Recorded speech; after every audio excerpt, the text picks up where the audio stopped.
Narmada Eshala audio సిరీస్కి స్వాగతం. నేను మీ Narmada. Romantic love story నిన్నే పెళ్లాడతా భాగం 39.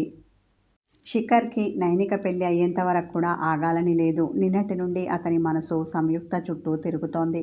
తొందరగా పెళ్లి చేసుకుని ఆమెను తనతో పాటు ఉంచేసుకోవాలి అని అతని మనసు తపిస్తోంది. అతని మనసులోనే కాదు, అతని బుర్ర నిండా సంయుక్త ఆలోచనలే ఉన్నాయి. ఆమె తలుపులతో అతని పెదవులు పదే పదే విచ్చుకుంటున్నాయి. అందమైన చిరునవ్వుతో అతడు మరింత అందంగా కనిపిస్తున్నాడు. రెప్పవాల్చడం మరచి అతన్నే చూస్తోంది రియా. ఆమె చూపులు అతనికి గుచ్చుకోగా తల తిప్పి చూసి, ఏంటి సీరియస్గా అన్నాడు. తల అడ్డంగా ఊపేసి ముఖం పక్కకు తిప్పుకుంది. కాసేపటి తర్వాత మళ్ళీ అతన్ని చూసి, సార్ మిమ్మల్ని ఒకటి అడగొచ్చా అంది. ఏంటో అడుగు అన్న అతడు ఆమె వైపు తిరిగి చూడనే లేదు. సార్, ఇలా అడుగుతున్నానని ఏమీ అనుకోకండి. మీలో మీరే నవ్వుకుంటున్నారు కదా, మీరు చాలా సంతోషంతో ఉన్నట్టున్నారు. దానికి కారణం ఏమిటో తెలుసుకోవచ్చా? అతన్నే చూస్తూ అడిగింది. అతడు తల తిప్పి కోపంతో ఆమెను చూసి, నీ హద్దుల్లో నువ్వు ఉండడం మంచిది. అయినా నీకు ఎదుటి వాళ్ళ జీవితంలో తలదూర్చడం అలవాటు అనుకుంటా వెటకారంతో అన్నాడు. అయ్యో, అలాంటిదేం లేదు సార్. నా మనసుకు బాగా దగ్గరైన వాళ్ళ గురించి మాత్రమే తెలుసుకోవాలి అనుకుంటాను. వాళ్ళ సంతోషాన్ని బాధల్ని పంచుకోవాలని ఆశపడతాను. అంతేకాని అందరి జీవితాల్లో తొంగి చూడాలని అన్న కోరిక కానీ అలవాటు కానీ నాకు లేదు. అన్నోన్ పర్సన్స్ గురించి తెలుసుకోవాలన్న అవసరం కానీ ఉబలాటం కానీ అంతకన్నా లేదు నంగిగా అంది రియా. మరి నా లైఫ్లోకి ఎందుకు ఇంటర్ఫియర్ అవ్వాలి అనుకుంటున్నావు? బేస్ వాయిస్తో అడిగాడు. అయ్యో సార్, మీరు పరాయి వాళ్ళు ఎలా అవుతారు? మీరు నా బాస్, నేను మీకు పిఏని. ఇలా మనకు అఫీషియల్ రిలేషన్షిప్ ఉంది కదా. ఆ చనువుతోనే అడిగాను. మీకు చెప్పడం ఇష్టం లేదంటే మానేయండి. అంతేకాని నన్ను చులకనగా చూడకండి. ఏడుపు ముఖం పెట్టింది. రాణి కన్నీళ్లను తుడుచుకుంది. అవును. అతను ఆమెను చిరాగ్గా చూసి కారు వేగాన్ని పెంచాడు. ఆమెతో ఇలా జర్నీ చేయడం అస్సలు నచ్చడం లేదు. అలాగని ఆమెను ఒంటరిగా వదిలేయడానికి మనసుకు రావడం లేదు శిఖర్కి. ఆమె సైడ్ విండోలో నుండి పక్కకి చూస్తూ, మీరు నన్ను ఎంతకాలం అవాయిడ్ చేస్తారో నేను చూస్తాను. నైనిక పెళ్ళయ్యేలోపు మిమ్మల్ని లొంగ తీసుకొని నావాణ్ణి చేసుకోకపోతే నేను రియాని కాదు మనసులో కచ్చాగా అనుకుంది. ఆఫీస్ రావడంతో దిగేసి విసవిస నడుచుకుంటూ లోపలికి వెళ్ళింది. శిఖర్ కార్ పార్క్ చేసి కాల్ మాట్లాడుకుంటూ వచ్చాడు. తన క్యాబిన్ రాగానే, అకౌంటెంట్ వస్తున్నాడు, దానికి సంబంధించిన ఫైల్ ఇలా తీసుకొనిరా రియాతో అన్నాడు శిఖర్. ఇప్పుడు వాడెందుకు వస్తున్నాడు? మా ఇద్దరి మధ్యలోకి పానకంలో పుడకల. రేపు వస్తే సరిపోయేది కదా విసుగ్గా అనుకుంది. అకౌంట్కి సంబంధించిన ఫైల్ తీసుకొచ్చి శిఖర్ ముందు పెట్టింది. అతడు ల్యాప్టాప్లో అకౌంట్ చెక్ చేస్తూ, నేను ఇందులో చెక్ చేస్తాను, నువ్వు అందులో చెక్ చేయి. ఏమైనా మిస్టేక్స్ ఉన్నా డౌట్స్ ఉన్నా ఆ అకౌంట్ని అడిగి క్లారిఫై చేసుకోవచ్చు అన్నాడు. అతడు రావడానికి ఎంత టైం పడుతుంది సార్? ఇలా అడిగితే శిఖర్కి నచ్చదని తెలిసినా అడిగింది రియా. ఆన్ ద వేలో ఉన్నాడు అన్న అతడు తన పనిలో తాను లీనమయ్యాడు. కాసేపు అకౌంట్ చూస్తూ కూర్చున్న రియా తాను అనుకున్న ప్లాన్ని అమలు చేయడంలో భాగంగా, సార్ ఇది నాకు అర్థం కావడం లేదు, ఒక్కసారి చూడండి అంటూ అతని ముందు ఫైల్ పెట్టి ఆమె కూడా కొంచెం ముందుకు వంగింది. ఆమె వేసుకున్న షర్ట్కి 2 బటన్స్ ఎప్పుడు తీసిందో కానీ ఆమె అందాలు అతని ముందు ఆరబోసింది. ల్యాప్టాప్లో లీనమై ఉన్న అతడు తల తిప్పి ఫైల్ వంక చూశాడు. ఎక్కడా అన్నాడు.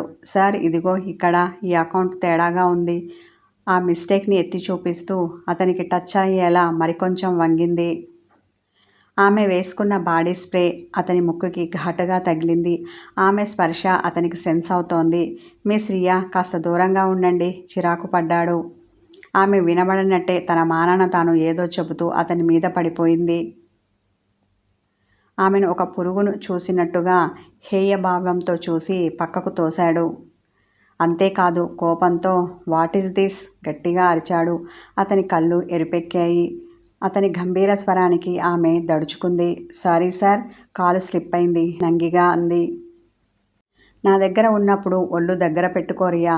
నా ముందు టంగ్ లెగ్ ఏది స్లిప్ అయినా నేను క్షమించను. మరోసారి ఈ మిస్టేక్ రిపీట్ అయితే నా ఆఫీస్ బయట ఉంటావు, జాగ్రత్త అని హెచ్చరిస్తూ వేలు చూపించాడు. తల వంచుకొని నిలబడిన రియా అలాగేనని తల ఆడించింది. అతనికి ఆమెను చూస్తుంటే చాలా ఇరిటేటింగ్గా ఉంది. గెట్ లాస్ట్ అన్నాడు. ఆమె వెళ్తుంటే, ఫైల్ తీసుకొని వెళ్ళు అనగానే ఆమె ఫైల్ తీసుకొని పక్క క్యాబిన్కి వెళ్తూ వెనక్కి తిరిగి చూసింది. అతడు అసహనంతో నుదురు రుద్దుకుంటూ ఉన్నాడు. అతడు మూడ్ ఆఫ్ అయ్యాడు. ఇంతలో అతని సెల్ రింగ్ అయింది. చిరాగ్గా దానివైపు చూశాడు. డిస్ప్లేని చూడగానే అతని ముఖం ప్రసన్నంగా మారింది. పెదవులపై చిరునవ్వు వచ్చి చేరింది. సెల్ ఫోన్ తీసుకొని పక్కకు వెళ్ళాడు. దూరం నుండి ఇదంతా చూస్తోంది రియాకి ఒళ్ళు మండింది. ఇంతవరకు నా మీద కస్సుబుస్సుమన్నాడు. బోలెడంత యాటిట్యూడ్ చూపించాడు. ఇప్పుడు ఎవతి కాల్ చేసిందో కానీ నవ్వుకుంటూ మాట్లాడడానికి వెళ్ళాడు. మనసులో అనుకున్న ఆమె ఆ కాల్ చేసిన వాళ్ళ మీద ఉక్రోషపడింది. అంతేకాదు వాళ్ళ మీద ద్వేషాన్ని పెంచుకుంది. ఆ కాల్ చేసింది ఎవరో అర్జెంటుగా తెలుసుకోవాలి అనుకుంది. మెల్లిగా శిఖర్ వెళ్ళిన వైపుకు వచ్చి దూరంగా నిలబడి వాళ్ళ మాటలు వినే ప్రయత్నం చేసింది. అతని ఫోన్కి స్పీకర్ ఆన్లో లేదు కాబట్టి అవతలి వైపు నుండి మాట్లాడుతున్న వాళ్ళ మాటలు ఆమెకు వినిపించలేదు. కానీ శిఖర్ మాటలు మాత్రం చిన్నగా వినిపిస్తున్నాయి. ఆమె తన చెవులను మరింత రిక్కించింది. ఈ టైంలో కాల్ చేశావేంటి? కాల్ చేసిన వారిని శిఖర్ అడుగుతున్నాడు. శిఖర్ ఇలా అడుగుతున్నాడు అంటే కొంపదీసి కాల్ చేసింది సంయుక్త అయితే కాదు కదా అనుమానపడింది రియా. సార్ పండ్లిక్లిస్తూ మాట్లాడుతున్నాడు అంటే ఖచ్చితంగా సంయుక్తనే అయ్యుంటుంది. దాన్ని చూస్తే ఈయన గారికి ఎక్కడలేని సంతోషం పొంగుకొస్తుంది. నవ్వుతూ మాట్లాడతారు. నన్ను చూస్తే మాత్రం ఇరిటేట్ ఫీల్ అవుతారు. దానికన్నా నాకేం తక్కువ? అందంలోనా, తెలివిలోనా, అన్నిట్లో దానికన్నా నేనే ఎక్కువ. కానీ ఈసారికి కళ్ళు దొబ్బినట్టున్నాయి. తను వలచిందే రంభ అన్నట్టు ఫీల్ అవుతున్నారు. ఇక్కడ ఊర్వశి, మేనక లాంటి అందగత్తెను నేను ఉండగా ఒక్క క్షణకాలం కూడా తన చూపుని నాపైన నిలుపరు సరికదా. కేవలం ఎంప్లాయ్ లాగానే చూస్తారు. ఇది నాకు, నా అందానికి అవమానం. ఇంతవరకు నన్ను చూసి చూపు తిప్పుకున్న మగవాళ్ళు లేరు. నన్ను ఇలా అవమానించిన వాళ్ళు లేరు. ఒక్క ఈ శిఖర్ తప్ప. ఏంటో వీడిలో ఉన్న గొప్ప. అరే నేను ఇష్టపడుతున్నానని తెలిసి తెగ యాటిట్యూడ్ చూపిస్తున్నాడు. చూస్తాను వీడిలా ఇంకా ఎంతకాలం యాటిట్యూడ్ చూపిస్తాడో. ఇంకెంతకాలం ఈ బావా మరదలు సరసలాడుతారో అది చూస్తాను ఉక్రోషంతో అనుకుంది రియా. ఆమె మనసు భగ్గున మండింది. వీళ్ళిద్దరి మధ్య గడ్డి లేకుండానే అగ్గి పుట్టిస్తాను. ఒకరిపై ఒకరికి ద్వేషం కలిగేలా చూస్తాను. అంతవరకు విశ్రమించను. మనసులో పంతం పట్టిన రియా సంయుక్త మీద పగతో రగిలిపోయింది. నిజానికి ఆ కాల్ చేసింది సంయుక్త అవునో కాదో కూడా ఆమెకు తెలియదు. ఆమె ఊహించుకుంది అంతే. నిజానికి కాల్ చేసింది నైనిక. అతడెంత కోపంలో ఉన్నా తన చెల్లెలు కాల్ చేసినప్పుడు సౌమ్యంగానే మాట్లాడతాడు. ఇప్పుడు అలాగే మాట్లాడుతున్నాడు. అన్నయ్య నేను సంయు దగ్గరికి వస్తున్నాను. మమ్మల్ని షాపింగ్ తీసుకెళ్ళు గోముగా అడిగింది నైనిక. నేనెందుకే? నీ కాబోయే శ్రీవారు ఉన్నారు కదా, తనతో వెళ్ళు. ఇంకా మీ ఇద్దరి మధ్యకి సంయు ఎందుకు? దాన్ని తీసుకెళ్లకు అన్నాడు. ముందు ఆయనకే కాల్ చేశాను. బిజీ అట. ఏమిటో అంత బిజీ. నాకన్నా తనకు వర్క్ ఎక్కువైనట్టు తన వుడ్బీ మీద అలక చూపించింది నైనిక. అది విని చిన్నగా నవ్వాడు శిఖర్. మా అబ్బాయిలకి బోలెడు పనులుంటాయి. మీ అమ్మాయిలా కాదు. అది అర్థం చేసుకోవాలి మీరు. అంతేకాని ఇలా అలిగితే ఎలా చెప్పు? అయినా నేను ఒకసారి సుధీర్కి కాల్ చేసి మాట్లాడతాను. కుదిరితే నిన్ను షాపింగ్కి తీసుకెళ్ళమంటాను. చాలా ఇంపార్టెంట్ వర్క్ ఉంది. కుదరదు అని చెప్తే అప్పుడు నేను నిన్ను షాపింగ్కి తీసుకెళ్తాను. ఈలోపు నువ్వు బయలుదేరి వచ్చేయి అన్నాడు. మమ్మీ నన్ను ఒంటరిగా పంపదన్నయ్య. ఈ విషయం నీకు తెలుసు. తోడుగా సమీని తీసుకురావాల్సిందే. మరి ఇప్పుడెలా? అనుమానపడింది నైనిక. పర్వాలేదు. ఆ కోతిని కూడా తీసుకొనిరా. దాని సంగతి నేను చూసుకుంటాను. నువ్వు సుధీర్తో వెళ్దువు గాని అన్నాడు. సమయు అతని మదిలో మెదలగానే అతని పెదవులపైకి చిరునవ్వు వచ్చి చేరింది. సరిగ్గా శిఖర్ ఇలా నవ్వుతున్నప్పుడే రియా చూసింది. సంయుక్త ఏమో అనుకొని కుళ్ళి చచ్చింది. అసలు ఈ అనుమానం ఉంది చూశారు, అది అన్నిటికన్నా పెద్ద జబ్బు. ఇంకా ఓర్వలేనితనం అయితే అది ఒక మహమ్మారి లాంటిది. ఈ రెండు రియాకి ఉన్నాయి. అంతేకాదు తనది కానిది దాన్ని సొంతం చేసుకోవాలన్న అత్యాశ కూడా ఉంది ఆమెకి. ఇన్ని మానసిక రుగ్మతలతో ఉన్న రియా జీవితం భవిష్యత్తులో ఏ మలుపు తిరుగుతుందో, ఎందరి జీవితాల్ని కష్టాల్లోకి నెట్టుతుందో చూడాలి. అకౌంటెంట్ రావడంతో శిఖర్ కాల్ కట్ చేసి తన క్యాబిన్కి వచ్చాడు. అతనితో మాట్లాడుతూ తన అకౌంట్స్ అన్నీ చెక్ చేయించాడు. అన్నీ క్లియర్ అయ్యేసరికి లంచ్ టైం దాటిపోయింది. అతడు వెళ్ళాక ఫుడ్ ఆఫీస్కి తెప్పించాడు. ఇందాకటి రియా బిహేవియర్కి చిరాకుతో ఉన్న శిఖర్ ఆమెని తన క్యాబిన్కి వెళ్ళి తినమన్నాడు. ఆమె మూతి 3 వంకర్లు తిప్పేసుకొని వెళ్ళి తన క్యాబిన్లో కూర్చుంది. కానీ ఆ క్యాబిన్ గ్లాస్లో నుండి శిఖర్ని చూస్తూనే ఉంది. అబ్బా ఎందుకురా ఇంత హ్యాండ్సమ్గా ఉన్నావు, నిన్ను చూస్తుంటే పిచ్చెక్కిపోతోంది నాకు. నువ్వెంత కసురుకున్నా చీకొట్టినా అదేమిటో రోజు రోజుకి నీ మీద ప్రేమ పెరుగుతుందే కానీ నాకు తగ్గడం లేదు. పడుకున్నా కూర్చున్నా నీ ధ్యాసే, కలలో కూడా నీ ఊసే. మొత్తానికి నాకు పిచ్చెక్కిస్తున్నావురా. నా పిచ్చికి విరుగుడు నిన్ను పెళ్లి చేసుకోవడమే. అంతవరకు నాకు మనశ్శాంతి లేదు అని భారంగా నిట్టూర్పు విడిచింది రియా. శిఖర్ భోజనం ముగించేసరికి అతని క్యాబిన్ డోర్ తోసుకొని లోపలికి వచ్చింది నైనిక.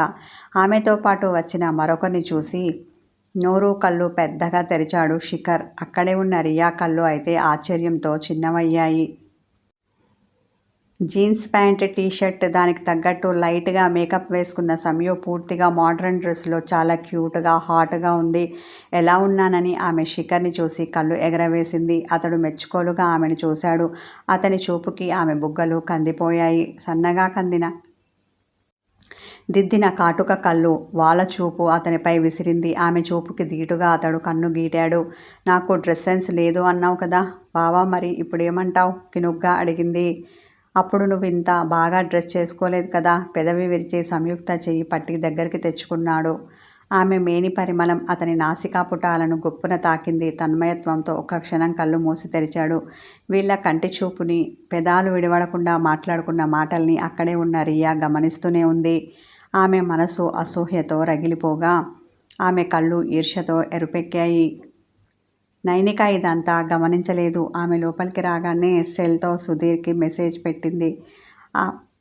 ఆమె అతడితో చాటింగ్ చేస్తూ బిజీగా ఉంది. చాటింగ్ పూర్తవ్వగానే శిఖర్ని చూసి, అన్నయ్య, సుధీర్ కింద వెయిట్ చేస్తున్నాడు, నేను వెళ్ళనా? అతని పర్మిషన్ కోసం చూసింది. ఓకే వెళ్ళు, కానీ ఎక్కువ చీకటి పడే వరకు ఉండకు. ఆఫీస్ అవ్వగానే కలిసి వెళ్దాం. ఆలోపు నువ్వు వచ్చేయి అని చెప్పిన అతను ఆమెకు వెళ్ళమని పర్మిషన్ ఇచ్చాడు. థ్యాంక్ యూ అన్నయ్య అనేసి గబగబా క్యాబిన్లో నుండి బయటికి వెళ్తుంటే, నైనిక ఆగు, నేను వస్తాను. ఆమెతో పాటు వెళ్ళబోయింది సంయుక్త.